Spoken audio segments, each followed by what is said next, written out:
오늘은 fish 다리 커나가 fish네 두두시 네바래. 이게 fish 뼈뼈치네 장아자로 common conjunction. common conjunction အသုံးပြုတာများတဲ့ဆက်ဆက်ချင်းကြစကားလုံး conjunction တွေကိုပြောပြပေးသွားမှာပဲဖြစ်ပါတယ်။ဒီမှာ common conjunction ကိုဘယ်နှလုံးလေးရွေးပေးထားလဲဆိုရင်၅လုံးရွေးပေးထားပါတယ်။ common conjunction ထဲမှာဆိုရင် and ပြီးတော့ but or because so and ဆိုတာကနှစ်ကိုပြောတာ but တို့တော့ဒါပေမဲ့ or ကကြတော့သို့မဟုတ် because အဘဲကြောင့်ဆိုတော့ so ထို့ကြောင့်ဒီငါးလုံးအကြောင်းကိုတေချာလေးရှင်းပြပေးသွားမှာပါသူတို့ဘလူးမျိုးအသုံးပြုရတာလဲအဲ့ဒါဆိုရင်တို့တွေ example နဲ့ကြည့်ကြည့်ထားရဒီမှာကြလို့ရှိရင် and ဆိုတာကနှစ်ကိုပြောတာ example စကားလုံးကကြတော့ I like apples and bananas I like apples and bananas ငါကပန်းသီးနဲ့ငှက်ပျောသီးကိုကြိုက်တယ်ပန်းသီးတွေနဲ့ငှက်ပျောသီးတွေကိုကြိုက်တာဟိုကနှစ်ခုလုံးတူတူပဲကြိုက်တယ်ဆိုရင် and နဲ့အသုံးပြုပြီးတော့ apple နဲ့ banana ဆိုတဲ့ဒီစာလုံးနှလုံးကိုတို့တွေကဆက်ဆက်ပြီးတော့ရေးလိုက်လို့ရတာပေါ့ and but တို့တော့ဒါပေမဲ့ပြောတာ example ကကြတော့ he is tired but he worked hard he is tired သူကပင်ပန်းနေပြီ but ဒါပေမဲ့ he worked hard သူကအလုပ်ကိုစူးစမ်းပြီးလုပ်တယ်ဒီမှာဆိုရင်တို့တွေပုံမှန်တိုင်းဆိုရင်ပင်ပန်းသွားပြီဆိုရင်တော့လူကအလုပ်ကိုစူးစမ်းမလုပ်နိုင်တော့ဘူးကပင်ပန်းနေတယ်ဒါပေမဲ့သူကအခုကကြတော့ပင်ပန်းနေပြီမဲ့လေအလုပ်ကိုစူးစမ်းလုပ်တယ်အားကြတော့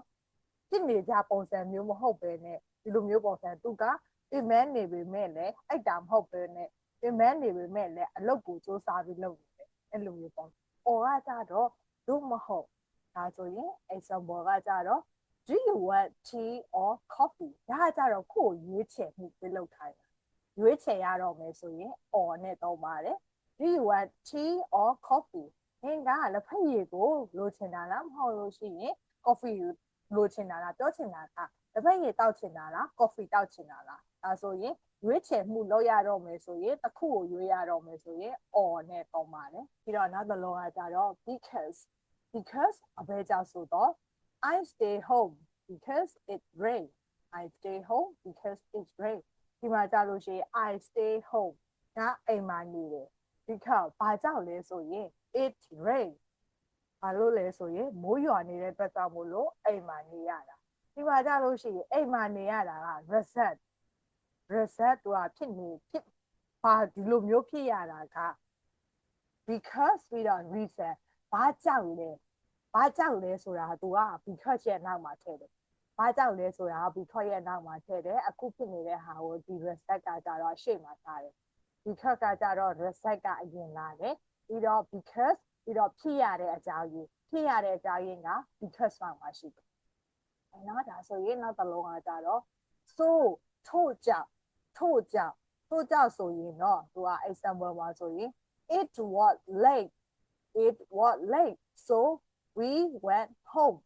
နောက်ကျနေတာဖြစ်တဲ့အတွက်ကြောင့်မို့လို့ we went home ငါတို့အိမ်ပြန်ခဲ့တယ်အိမ်ကိုပြန်ခဲ့တာကိုပြောတာဒီမှာဆိုရင် reason ဖြစ်ရအဲ့လိုမျိုးဖြစ်နေတဲ့အတွက်ကြောင့်မို့လို့အခုသူတို့ကအိမ်ပြန်သွားရတာအဲ့ဒါကိုဆိုရင် reason ကအရှိမလာမယ်အကြောင်းအရင်းပေါ့ဘာအကြောင်းရင်းကြောင့်လဲ so အဲ့ဒါကြောင့်မို့လို့ reason အခုတို့တွေကဘာလုပ်နေရလဲအဲ့လိုမျိုးပုံစံမှာ so နဲ့ because နဲ့ကကြသူကကွာတယ် because ကကြတော့ reason ပြီးတော့ because ပြီးတော့ reason အကြောင်းရင်းက because ရဲ့နောက်ပါ so ကကြတော့အကြောင်းရင်းက so ရဲ့အရှိမှာ reason so ပြီးတော့မှ reason okay သုံးပြတာများတဲ့ conjunction တွေကိုတော့မှသူတို့တွေကဒီစကားလုံးဆိုရင်ဘယ်လိုမျိုးအခြေအနေမှာသုံးရလဲဆိုတာကိုပြောပြပေးသွားတာပဲဖြစ်ပါတယ် next video မှာကြာလို့ရှိရင်တို့တွေက conjunction ကိုဆိုရင်ဘယ်လိုသူတို့က sentence ထဲမှာဆိုရင်ဒီနေရာတွေမှာရှိနေတတ်တယ်ကိုနောက် video မှာပြောပြပေးသွားမှာပဲဖြစ်ပါတယ် thank you for watching until the end and see you in the next video bye bye